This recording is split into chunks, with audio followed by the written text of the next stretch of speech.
À l'occasion de ce qui s'est passé la semaine dernière, j'ai lu et entendu beaucoup de bêtises.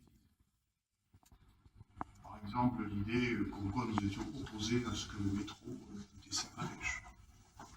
L'idée que nous proposions que la Beige soit desservie par un téléphérique. L'idée que le maire de Toulouse que je suis ne voulait développer les transports en commun que sur le territoire de Toulouse. Bref, beaucoup de désinformation, beaucoup d'accusations polémiques. Vous avez pu observer que mes amis qui sont ici, collègues et moi-même, nous sommes abstenus d'alimenter la polémique et en ce qui me concerne, je n'ai fait, et nous n'avons fait, aucune déclaration contre les uns ou les autres. Parce que justement, nous pensons que si on veut qu'on avance, il faut sortir des guerres politiques et des postures politiciennes. Je rappelle que la première fois qu'a été mentionnée l'idée de prolonger la ligne B jusqu'à la Beige, eh bien, c'est dans le cadre des travaux que j'ai présidés à l'époque, à la demande de Dominique Baudis, co-président de délégué de Tisséo, entre 1998 et 2001, lorsque nous élaborions le PDU.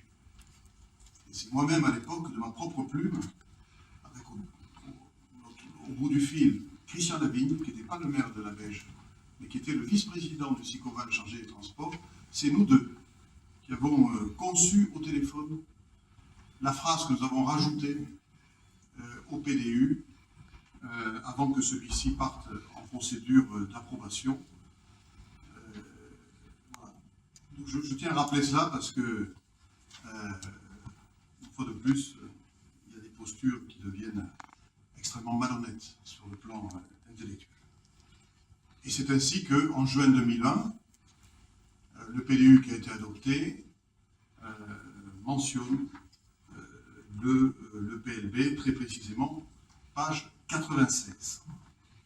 En 2006, je suis président de Tisséo-SNTC et je passe un accord avec le président Isard, le président Valette, et nous lançons le processus de projet. 2006. Et si cette délibération avait connu une complète exécution, il était prévu, c'est écrit, une mise en service en 2013. Et puis, cet élan s'est brisé après 2 années d'études, de préparation. En septembre 2008, pour être très précis, celui qui est nouvellement maire de Toulouse et président de la communauté d'agglomération, Pierre Cohen, décide de stopper le PNB. Et il propose que la Beige soit desservie en bus rapide.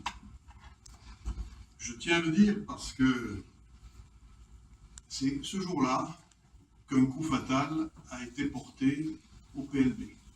En juin 2009, le conseil de communauté du Grand Toulouse vote à l'unanimité de la majorité de l'époque la contribution du Grand Toulouse au PDU. Cette contribution, elle entérine le remplacement du PLB par un bus. Là aussi, au titre du rafraîchissement des mémoires, désormais très nécessaire, il vous sera donné la copie de cette délibération, prise donc sur proposition de Pierre Cohen. Fin de citation. Citation de Pierre Cohen au conseil municipal du 29 janvier 2010. « J'ai toujours été pour un prolongement du métro, jamais en métro. Jamais en métro. Jamais. Je l'ai dit. Je l'ai toujours dit en tant que maire. C'est une position que j'ai prise en tant que majorité à Ramonville. Nous sommes pour le prolongement de la ligne B jusqu'à la Beige, mais pas en métro, c'est-à-dire avec un autre moyen de transport en commun. » Fin de citation, tout ça figure dans les procès-verbaux du conseil municipal de Toulouse. De citation. Pendant 2 mois avec le SICOVAL, nous avons bien travaillé. puis je remercie mes collègues, soit Jean-Michel, Sacha et Francis, puisque tous les trois ont été aux avant-postes de toutes les réunions. C'est qu'on n'est pas loin du projet qui nous unirait.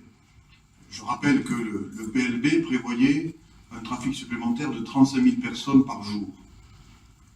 Et que la desserte, selon les mêmes études, la desserte du parc technologique du canal s'est évaluée à 2500 personnes par jour. Autrement dit, nous sommes d'accord à plus de 95%. Et je trouverais véritablement dommage que ce soit pour cette question-là, portant sur 5% du trafic, que persiste un désaccord.